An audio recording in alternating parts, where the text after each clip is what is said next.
And so the first thing I want to walk you guys through is kind of our structure for how we write our sales letters. So anything that we're selling from $17 up to $97 or so, this is the script and this is the process we take somebody through. Okay, so kind of the beginning to middle of the value ladder. Now, the first time I first learned this concept, probably 8 or 9 years ago, I had a chance to interview a guy named Vincent James. Anyone heard that interview here? David Eisner actually has the interview in his backpack. He showed me yesterday. We sold on these little MP3 players, free plus shipping, and he still has the MP3 player. So Vince was amazing. He's a 28-year-old kid. He's older now, but at the time he was 28 years old.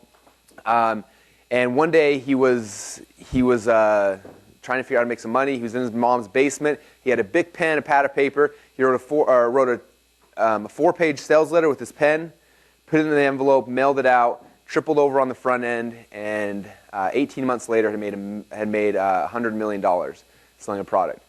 And just anyway, so I had a chance to interview this guy for 6 hours. He told me everything. It was like one of the coolest things. And if you listen to the interview, it was like my first interview ever. I'm scared to death. I'm like a little tiny kid, like asking this dude that made $100 million all these questions. And he was gracious enough to let me talk to him for 6 hours, going through everything. And it was really, really cool just to kind of hear and see what he did and everything. But one of the big ahas I had from him was when he was talking about how he writes his sales letters. And he said that every single sales letter I write follows three distinct parts. He said, I focus on a star, a story, and a solution. Okay, star, story, solution. So you'll see as I go through this, I'm going to break it down into those three things. But the first screen here, the first picture is star, next is story and solution. Okay, so the star in this sales video or sales letter, whatever you want to call it, is obviously the attractive character, right? The story is the story behind this character and what happened to them that brought them to the solution, which is your product. So that's kind of the hierarchy of, here's the hierarchy of what a sales letter looks like. Okay? And so that's what I've wrote all of my sales letters for the last 10 years or so. It's kind of based on that pattern, the star, story, solution. And I never had more guidance really than that, and I just kind of sit down, and it took me years to get better and better and better at it. And eventually, I just kind of had this process that we do whenever we write copy. And because of this event and because of the book and because of everything, I've tried to break down and see what I do and why I do it and what other people do and why they do it and try to figure it out. And based on 3 or 4 days of just dissecting as much copy and as much successful ads as possible, I was able to break it down into these steps. And so I'm really excited to kind of go through it because this is the process that most of our sales letters and sales videos follow almost to a T.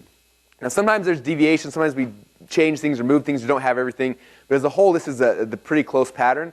And so I would recommend this for any of you guys trying to write a sales letter. Use this as your initial control. If you want to tweak things or change things a little bit, you can, but the process works. Okay? All right, so I'm going to kind of go through this. So again, the first is the star. Now, the very first thing, again, we talked about this a lot throughout this week so far, is that people are in their patterns, right? They're doing their thing over and over and over again, and we've got to figure out how to interrupt their pattern. Okay? That's the first key. And so any good video's got some kind of pattern interrupt at the very beginning to get them to kind of like, oh, what is this? One of the ones that, I don't know if Agora Publishing was the first one to do it, but they're the first one I saw do it on a big, huge scale, is you come to their sales video, and the first is like this big red screen, and it's like, warning, this is controversial, da-da-da, and like, this video may be taken down at any time. It feels like one of those like warning screens, like you just walked in the wrong room or you did something wrong, right? It's like, and it's huge pattern interrupt. Like people are like, whoa, what just happened? You know, and it grabs you, a big pattern interrupt. Sometimes you pattern interrupt with a headline. Sometimes, if you ever seen how John Benson writes his sales videos, they're always like, here's a picture of a goldfish. What do you think this goldfish has to do with you being fat? Let me show you. It's always these weird things. You're like, what, a goldfish? And I've seen like 8,000 people knock it off. Like one's like, hey, this is a starfish. What do you think a starfish has to do with you not getting chicks? Hey, this is and like everyone's got like this weird thing, right? And so that's one way to do pattern interrupts. But usually every good video has got to have some kind of pattern interrupt just to get somebody to be like, whoa, this is different. I need to pay attention to this. Okay? And again, as you can think of a million different ones, but as you're watching other people's videos, look at how they do that. Watch how they do their pattern interrupts initially, because they give you ideas for things you can tweak and test and try out on yours. Okay? The first is pattern interrupt. Now for me, the second thing I switched to initially is the core desires. Okay? Which is very similar to like the primary question. Like what are my audience's core desires? And I want to ask them questions about that. Okay? I want to get them doing what? Trial closing it. I'm getting them to start nodding their head. Okay? So for our .com Secrets X one, here are my core desire questions. I've got a quick question for you. You notice like 90% of my videos all start with, I've got a quick question for you. I don't know, that's just like my style. I always do that way. I love it. It's just like, for me, the best way to start a message. So that's the way I do it. Have you ever wanted to work from home, own your own business? Come on, you know you want the lifestyle, the one that everyone talks about, where you can work from home in your underwear or at the beach with a laptop. Okay, so I'm asking these initial questions. Okay, if I was in weight loss space, it'd be something like, let me ask you a question. Have you ever looked at that really good-looking girl walk down the street, and you're wondering why in the world she's got a six-pack and you're overweight, or whatever it is, right? Or for the guy, like, have you ever, like, the Truth About Abs, his kind of initial thing he's talking about. When I was growing up, I was like this kid who I used to go to the locker room and see all these people with their six-packs, and I never had one, and I was always jealous. Okay, and he started asking questions like, do you ever feel like that? Do you wish you had a six-pack? Okay, so I'm always looking for those kind of questions initially, because I want them saying, yeah, I wish I had a six-pack. Yeah, I wish I had some more money. Yeah, I wish, whatever that thing that their primary question, their core desire, what is that thing? I want to start asking questions to get them saying, yeah, that's the issue I have. Yeah, that's the problem I have. That's the thing I want to solve. Okay, so that's the second place I'm going is core desire questions. Now, after that, I like to kind of start jabbing at them a little bit, because every internet marketing video out there in any niche is always like promising the world, right? So I want to show that I'm different, and I do that by agitating their past failures. It's kind of like showing them, like, you've probably tried this before, right? It didn't work. So if you look at our .com secrets video, again, the example in the book says, so why hasn't this happened for you yet? Come on, admit it. This isn't the first time you've been looking for a proven way to make money, is it? When is it your turn? Okay, this isn't the first time you tried to lose weight, is it? This isn't the first time you tried to stop your pornography addiction, is it? This is not the first time you tried to make money in your network marketing program, is it? No, it's not. Okay, my guess is that most of your customers who come to you, it's not the first time they've tried what they're trying to do. Okay, this is a recurring thing. They've bought things before in the past. And so by calling them out on that, it makes them kind of think, it kind of sets you aside like, wow, maybe this is different. Because he's not just being like, you know, most guys try to like act like their thing is the greatest thing in the world. And yours is, and it can be. But what's powerful and important is that you're identifying, like, you've probably tried other stuff. This isn't the first time you're here. I get that, you get that. Let me show you what we've got to, how we can help you accomplish the thing you're trying to do, right? So I was going to agitate past failures, and now I start switching over to what's the big problem? What's the one thing? Okay, the entire core message of my sales letter. What's the one core thing I'm trying to do? Okay, every sales letter, every sales video, every webinar, everything's got one core thing that you got to focus on. Okay, especially like, and I'll talk about this more in the webinar section. But you have one core thing, and everything else is built around justifying, improving, and making that one thing true. Okay, so for .com Secrets X, our one core thing was list building. So that's what I introduced. Like, I'm going to show you guys a way that you can blah, blah, blah, blah, blah. Like, something about list building. Like, what's your big hook, your big promise, the one big thing that they're going to learn from this video, from your course, from your everything. Okay, so this is kind of where you're first pitching and first plugging your one thing we've been talking about all week. Okay, one big thing. And then after that, so after I made this big promise, this is what you're going to learn. I say, hey, my name is Russell Brunson, and I want to welcome you to my website, whatever it is. This is where you start introducing yourself, okay? And typically, you're introducing yourself as an attractive character. So you'll see on the next slide, we start shifting to backstory. So usually what I'll say is, hey, my name is Russell Brunson, and 3 years ago, I was exactly like you, okay? This is kind of come back to the reluctant hero. You don't have to do reluctant hero here. You can do whatever character makes sense for you. I usually go immediate reluctant hero here, just because reluctant hero is the one I think that most people emphasize, you know the word, empathize. It's a TH, not a P or an S. That's a hard one. That's the one that most people empathize with the most, and so that's one I like to lead with initially, okay? And so that's where I'm introducing an attractive character, and that's the beginning. Okay, now typically this is probably the first maybe minute and a half of my video. Okay, I'm introducing the star, and the biggest mistake I see a lot of people do is they start the video with, hey, my name is Russell Brunson, and I want to blah, blah, blah, blah, blah. Okay, you're not the most exciting thing in the video. Okay, we all think we are. That's why 99% of the videos I see out there, everyone's starting with introducing themselves, but you don't want to do that yet. Okay, you want to take them through this process first. Pattern interrupt, ask them the core desire questions, agitate some of their past failures, the past attempts at fixing this problem, introduce the one big thing you're going to give them, and now introduce yourself. Okay, now they're on a good stage. This is the pre-frame. This is the equivalent of me meeting a girl and having her friend introduce me, because it's pre-framing me and preparing me so that when I come into the story and say, hey, my name's Russell Brunson, now they care. Here's the value ladder, right? So while the ideal place to take somebody through is initially through here and send them up, sometimes people come directly here. Okay, John runs ads every single day to get people just directly to apply for my inner circle. Okay, now we're able to do that because he's targeting people. He's fishing from a pond that he knows likely prospects are going to be in. So we can go directly to here, and we get sales from there all the time. But in a perfect world, it's always going to go this way. Okay, so if I have a video right here, I'm selling a $37 product, and this is the video script I'm going to go through, a lot of times I'm going to drive traffic directly to here, especially if it converts. Okay, ideally, I'd rather start here and move up, but I use these tools, these pages, these things we're creating all over the time. Just like when we create automated webinars, in a perfect world, I'm selling that to my middle and my value ladder, but I'm also driving traffic directly to automated webinar because I'll make money on that as well. Does that make sense? Hopefully. Okay. So that is the initial how we begin all of our videos like that. All right. Okay. Number 2. Now we transition over to the story. Remember, star, story, solution, and this is where it starts getting fun. This is the part where you start entertaining and educating, getting these guys all excited. So the first thing I do, I just introduced the attractive character. I told him that a couple years ago I was just like you, and then boom, now we switch to a point of high drama. Okay, I learned this initially from Dagan Smith. Every good story starts at a point of high drama. Yeah. Yep, same video. This is all weaving together into one thing. Yep.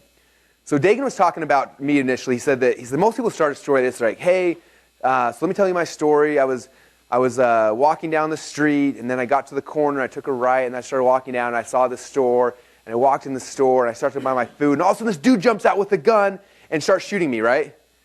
Okay, now most people have lost interest by like the whole first half of your story. He said if you want to tell a good story, you start with, I was looking down the barrel of a gun. The bullet I could see the bullet in the chamber, and the beads of sweat were dripping down my face. As the lump in my stomach started growing, I realized I'm about to die. Okay, start at the point of high drama. Then I can come back to the backstory and be like, 5 minutes earlier I was walking down the road, and da-da-da-da-da. But now I've hooked you, right?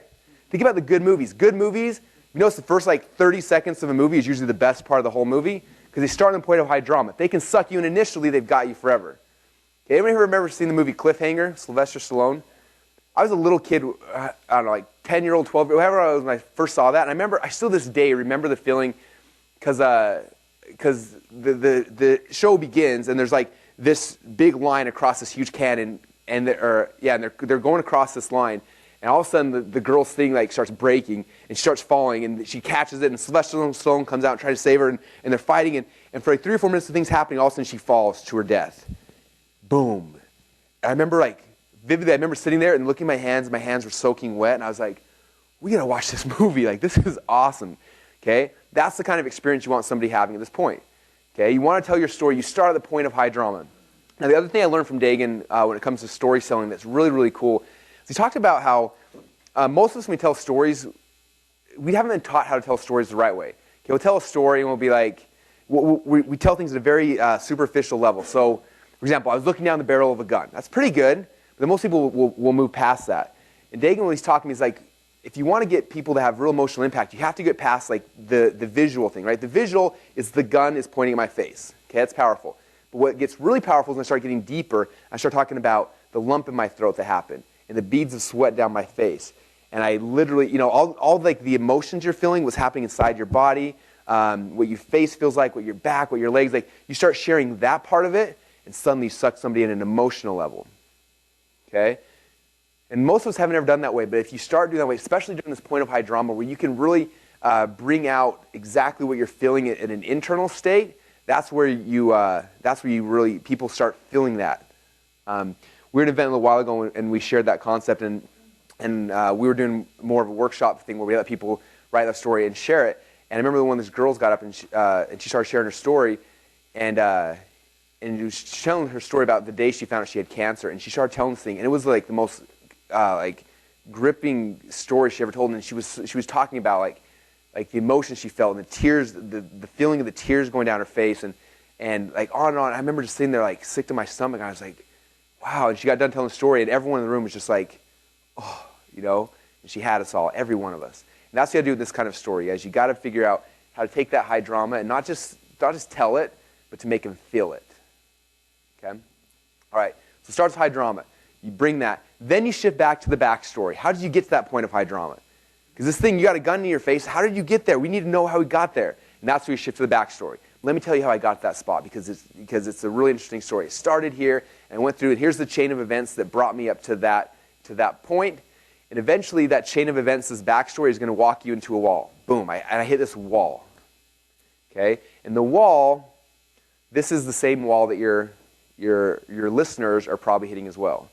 Okay, so if my product is about list building, I was trying to do all this stuff, couldn't make money online, and all of a sudden I hit this wall where I realized kind of what this thing was, right? Or if it's weight loss, the wall is I was trying all this stuff, I tried this, and boom, I hit this wall where I couldn't progress any farther. Okay? Because I'm guessing that if they're there watching that video right now, you guys, they just hit the wall as well. Okay? The person with the pornography addiction, they see that video, they just hit the wall. That's where they're coming to me at. So I've got to meet them at the wall because their goal is to break through that wall. And if I can show them how I broke through the wall, they're going to have a little bit of hope. Okay? So I bring them to that wall. Now the next step of this right here, after I brought the wall, I got to identify like what's the real problem. I hit this wall and I realized that the problem wasn't that I didn't know how to make money online. The problem was that all the people who were making money online, they had a big email list. Like everyone, I look at all the gurus, they all had email lists. And I was doing everything else they were saying, but the one thing that they were doing, I wasn't doing. Okay, that's for the list building one. For a weight loss one, I'm sure you guys could do that as well. Like, what's the problem? I tried everything, and I realized that while all these other people were telling me this, and I was trying pills, I was trying all these things, the one thing I didn't realize is this: the real problem was I needed to eat less calories or carbs or whatever the kind of the problem, the thing you're trying to set them up for. Okay, so I'm identifying the problem. Now, remember we talked about earlier about inception and creating inception in their minds. This is where that part begins. I'm identifying this problem, and again, if I was hitting the same wall they're hitting, and I see the same problem that they're seeing, all of a sudden it starts showing that problem to them, right? And they're starting to see it. I'm bringing them on this path. Now, typically, after I identify the problem, there's one of two directions I'm going to go. Okay, one is the epiphany route, where I had this epiphany. If I would just do this one thing, then everything else would work. Okay, so you take them to an epiphany. And again, my goal is to get them to have that same epiphany with me. If they have that epiphany with me, then again, it becomes their thought. It's their idea. And now they're already pre-sold. So that's the epiphany route. Or the other way is the Declaration of Independence. I tried all this stuff and I got so frustrated, I decided I have to change right now. I have to lose weight. I have to make money. I have to stop my addiction. I have to do whatever it is. I'm making my Declaration of Independence. So either it's an idea they got, or they got so pissed off that they decided they were going to declare their independence. That's typically one of the two directions I take things. Okay, the epiphany is usually, the idea, or declarations. I got so upset and angry, I knew that I had to change today. Okay, and again, that's where they're at right now. They know that they showed up and they have to make that change as well. Okay, so that's the next step we take them. All right, so after you've had this epiphany, I had that epiphany, like I had to build a list, or I had the declaration, I have to lose weight. Okay, I made that state, I've drawn the line in the sand and I've stepped over it, boom. Now I'm going on this journey. Okay, I'm going on this journey and I got to try to figure out some stuff. So the next part of my story is I start telling about the path I went on to find ultimate solution.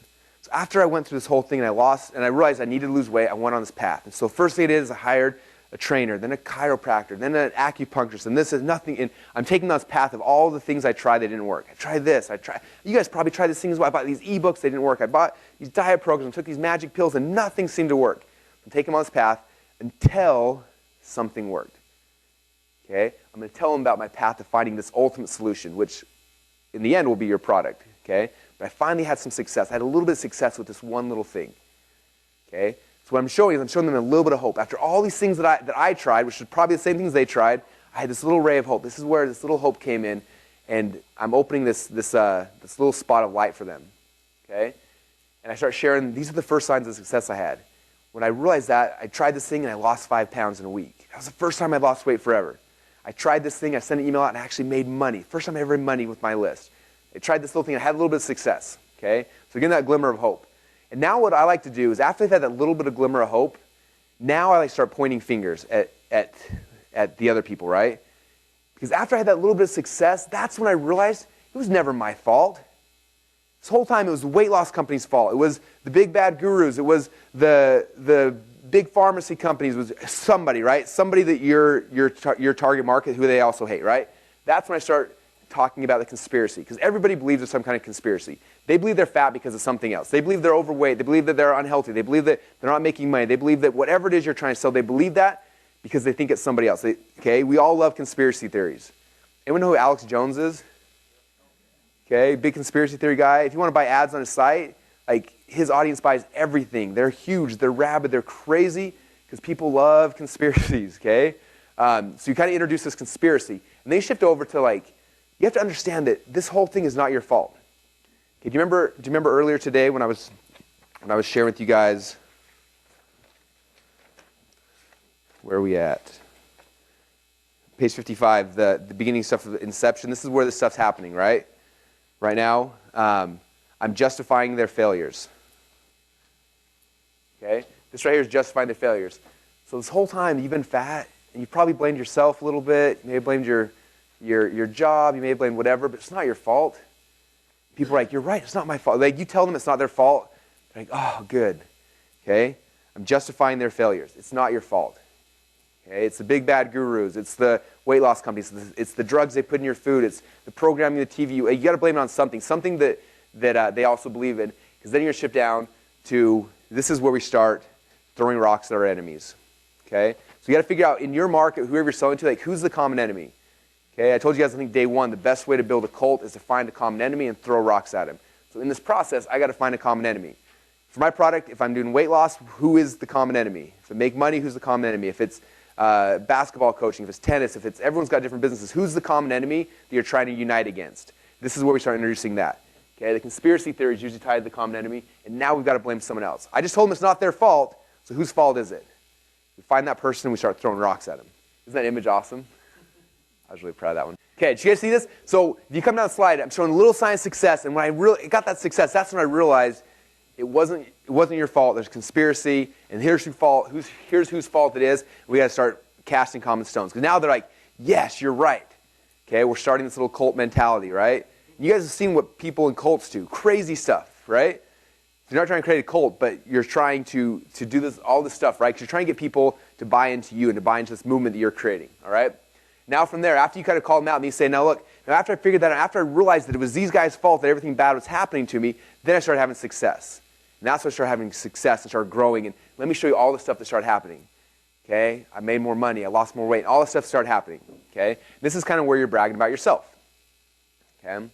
Now the problem is that just by the nature of who you are as the person who's doing the speaking to them, just by the nature of who you are, they're going to think that you're better than them. And be like, well, you can do it because you're so-and-so, right? That's just the nature of people's minds. Like, oh, well, it worked for him because blah, blah, blah, blah, blah. Okay, so after you've showed your own success, you have to show now, you have to make it real to them and be like, but it didn't just work for me.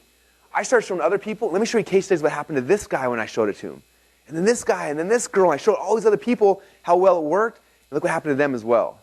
Because now they got faith that it's not just you because you're Superman. It's because all these other common people just like them had the exact same results. Man, this could actually work for me. You see how that works? Okay, so there's your rapid growth, your case studies. And the next thing I'd like to drop in here is the hidden benefits. This is another one I learned from Dagan that I think is really, really cool, where I come back and it's like, not only did these people lose a bunch of weight, the other thing that I didn't even realize was going to happen, the other hidden benefits is that now they had more energy. I had more energy to play with my kids. I had more time. I was able to date better looking people. I was able to make more, like all these other hidden benefits that came because they made this change. And all of a sudden, like, wow, there's all this other cool stuff that's going to happen to me. Like, my goal is to lose weight, but I'm also going to get girls. I'm going to get money. I'm going to get all these other things, all these hidden benefits I didn't even know about. Okay? So you add those hidden benefits, and all of a sudden, like, wow, this is even better than I thought. Okay? And that is the story portion of the sales letter. You guys liking this so far? I love this stuff. Okay. Then we transition over to the solution. Okay? So the solution now is your product, your service, whatever it is you're going to sell. So now we come back and we just, what did we just left off on? We just left off on hidden benefits. So now we come back. So because of all this stuff, we decided to develop, or I decided to create, or I invented, or whatever, this. And this is the first formal introduction. That's why I created blah, sassy grass drink. This is why I created boom, or whatever the thing is, right? This is the formal introduction to the product I'm trying to sell them. Okay, this is where the solution begins. All right? Now, as soon as I introduce a solution, so let's just say I'm going to use sassy grass because it's a tangible I can talk about. So here it is, right? Boom, here's the solution. Okay, there it is. Now I want to talk about the pain and the cost involved in that order for me to do it. Because I don't want them to be like, oh, cool, I can go find green drink anywhere. I want you to come back and start showing like, this is awesome, but I got to tell you, when I created this, it was so much harder than I thought it was going to be. It was really, really difficult. It cost me a ton of money, a ton of effort. I spent 20 hours a day researching and finding all the pain I had to go in to be able to develop this. It was a pain in the butt. I did it for you guys. That's why I did it, right? Because I want them to show that this is not some easy thing. For them to create. Because if they think, oh, cool, I can just do that as well, then you lost them. You need to add this in. This is something I learned from Perry Belcher, adding in the pain and the cost associated with the development of whatever this solution is. Okay? But then you switch back over to the happy part. But the cool thing is that now that I have this thing, now that I've got sassy grass, I can I can become healthy so much easier. Now I start introducing the ease. This is so easy now. And it's so fast now that I have it. Okay, so it may have been costing me a ton of money, a ton of energy, but now I can get all the same results super fast, super easy, boom. Okay, now for me, this is where I start introducing some of the benefits. Now you guys know how I feel about bullet points. I'm not really a bullet point thing, but I do believe in introducing benefits. And I call these so benefits because most people screw up when they say benefits. They're like, one of the benefits is that the sassy grass is really healthy. That's a benefit, right? Who cares? So I got to add so after it. This sassy grass is really healthy. So because of that, I can blah, blah, blah, blah, blah. Okay? This sassy grass also does this, and this, so I can do da-da-da-da. Okay, the so, the little magic word so in there in the middle, that is the word. Whatever you tie after so, that's the magic of what makes a benefit powerful. Okay? Every time I look at someone's letter and they have these benefits, I always have to tie, as soon as you add so to it, it just makes it magic. It switches it from being this like flat, stale thing to this magical thing. Okay, I usually do 3 or 4 so benefits. I don't do a ton of them, but I like having a couple of them in there. Then from there, I transition to social proof. Okay, so I show them the benefits of this.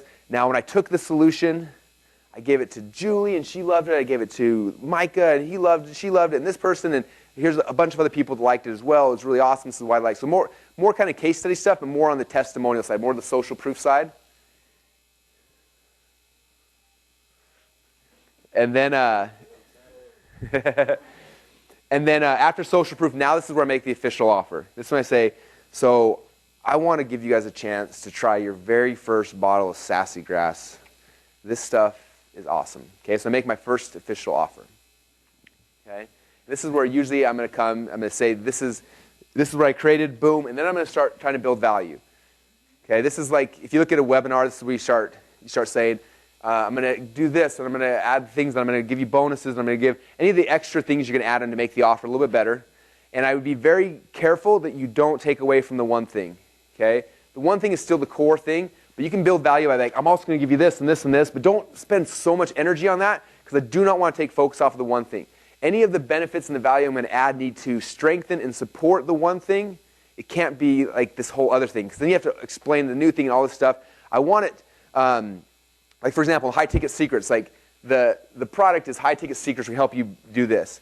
Okay, then my adding value is, and I'm going to give you guys all of our sales scripts. And I'm going to give you the video training where Robbie trains the guys. And I'm going to give you the ads we run to find new salespeople. And I'm giving some quick things that strengthen the initial sell. But I'm not saying, and I'm going to show you guys how to drive traffic. Okay, because it's like, wait, what? How, it's completely different. I just want my value add to strengthen the one thing that this whole message is tied around. Does that make sense? Okay, so adding value. Then I introduce the fake price. If you add up all this stuff, it's going to be $10 million. Now I know you guys are going to be like, I feel like a used car salesman, Russell. I don't want to do that. And I get that, but if you want to make money, you have to be okay doing that. Okay?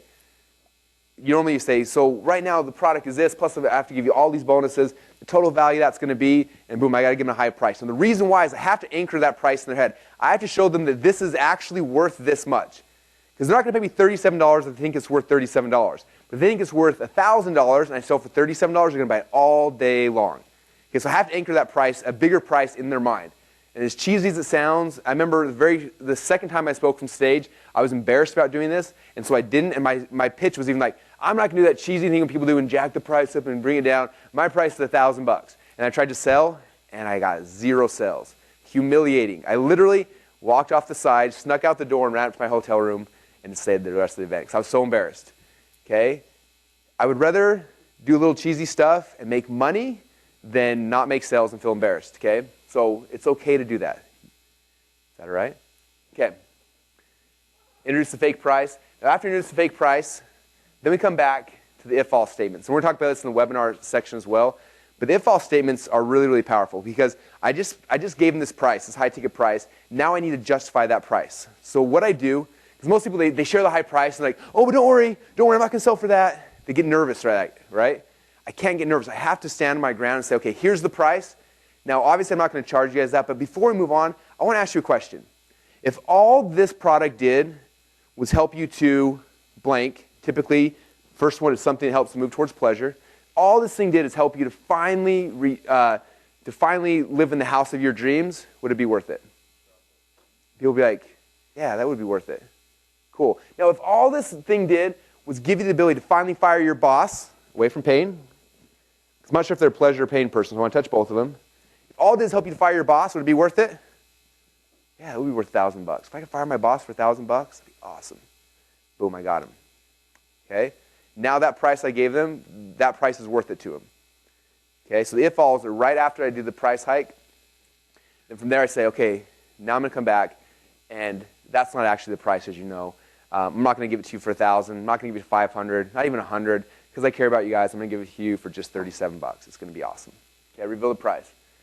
Now I come back after that and say, now, a lot of you guys, even at $37, you're going to be nervous, and I get that. There's a lot of scam artists on the internet, so I'm going to do a really cool guarantee. So I want to make sure you're successful with this, and I want to make sure that you take that leap of faith with me. So I'm going to give you a guarantee. The guarantee is you can test this out, blah, blah, blah, blah, blah, whatever your guarantee is, right? Boom, now they got guarantee. Now I got to start injecting some scarcity, because the guarantee made me feel really comfortable, like, okay, cool, nothing bad's going to happen. They start getting complacent again, so now I got to inject some scarcity again, okay? But even though I'm going to guarantee you guys, this is not going to be around forever. Okay? There's a very limited number of people I can work with, very limited number of people I can give this to. If I give it to everybody, then the whole world's going to be skinny. Okay? We can't have the whole world skinny. We need some bigger people, right? Whatever your scarcity is, right? Okay. Yes, those liberals. If we give sassy grass to everyone, the liberals are going to feel great. Then we're screwed, right? Okay, so you got to inject. So because of that, we're only giving it to the first X amount of people, or when they're gone, they're gone. I can order 1,000 of these at a time. It takes me 6 weeks to get new stuff in stock, so I have some in stock now. When they're gone, whatever it is, right? We inject our scarcity. Now I got some scarcity. Now what I want to do is this future pacing stuff I talked about earlier. Before we go on, guys, I just want you to imagine what your life's going to be like when you and your kids and your husband and everybody is drinking sassy grass. Okay, they're drinking it, they're feeling more healthy, they're feeling happier, you have more energy. When you wake up in the morning, you don't feel tired, but you're excited about the day. You make more money at work, all these other things. Just imagine what it's going to be like. It's not going to be awesome. It's way better than you're at right now. We can get you there, I promise you. So just imagine that for a second. Okay? Now after you've imagined that, go down and click the button to order. Okay? Give them the first call to action. Go and click the button and order. Now after I've told them to go click the button and order, there's going to be people who are starting to click. And a lot of people are still kind of sitting there. So what I like to do is I like to do what we call post-selling. So look, we see you guys are going to order now. For those of you guys who already ordered, I want to tell you what to expect now. Okay, so now, if they haven't ordered yet, I'm kind of excluding them. Like if you haven't ordered, if you just started the order process, let me tell you what you're about to experience. So they kind of also feel like they got left out. And you're like, okay, so this is what's going to happen. When you get in the members area, the first thing you're going to see is this, and then you're going to learn this, and I'm going to show you this, and all these kind of things. And they feel like they missed out. They haven't started signing up yet, and they're like, oh man, I need to get in. Okay, and the people who have started the process are like, oh, cool, this is the cool stuff I'm getting. Okay, so I like to speak to the people who are already ordering the product. Okay, this is what's happening. All of a sudden, they're like, oh, man, I need in. Okay, and then from there, I switch over to the takeaway. Okay, because I come back, I just told about everything that's happening, and then come back now to all these people behind me like, hey, guys, this is the deal. You're still sitting here, you're still on the fence trying to wonder what to do. And my favorite takeaway pitch, I use it in like half my sales letters. I learned it from Johann Mock, but he goes, look, guys, this whole process is not about me making any money off you. Okay? I don't care if you buy this thing or not. It does not matter to me at all. Okay? Whether you buy this or not, I am going to be making a ton of money. I'm going to be eating steak and sushi, living the dream life, doing whatever I want. It doesn't even matter. It's not about me. Okay? But tomorrow, If you don't buy this, you're still going to be broke. If you don't buy this tomorrow, you're still going to be fat. I got a six-pack. I feel healthy. I feel great. It doesn't even matter to me. This is about you. Okay? And I got to warn you, this is not going to be here forever because I'm helping people right now, but I got a lot of stuff I got to do. So this is here now. It's on the table. It's going to be gone soon. So that's my takeaway selling and my warning. Okay? And then I close with a reminder. I just want to remind you guys that when you sign up today, you're going to get access to blah, blah, blah, blah, blah, blah, blah, blah, blah. So click on the button now to get started, and I'll see you on the next page. Very cool. So this is a tool, you guys, I hope you can use a lot. Literally, I would recommend keeping this book on your desk all the time. And when you sit down to write a sales message, really just open it up and just be like, okay, boom, what's my pattern interrupt going to be? All right, what's my core desires? Boom, boom, boom, boom. How am I agitated past failures? Boom. What's my big problem? What's my one thing? What's the big problems? Boom. Can I introduce myself? And you go through, boom, and just keep going through. And literally, like this is the script I follow, guys. I've been spending my head forever, but now it's kind of out on paper. And I went from taking, on average, a week to 2 weeks to write an entire sales letter. Now I can usually do it in 2 or 3 hours. And now having, this is, again, we just created this last week. Now I have this, I think I can speed that process even more. Because it was me every time trying to remember, like, what's the next logical step? Okay, now I'm going to start casting stones at people. I was doing this, but now that, again, for me, enough else, this tool is awesome for me. But I think it's something that will help you guys crank out copy really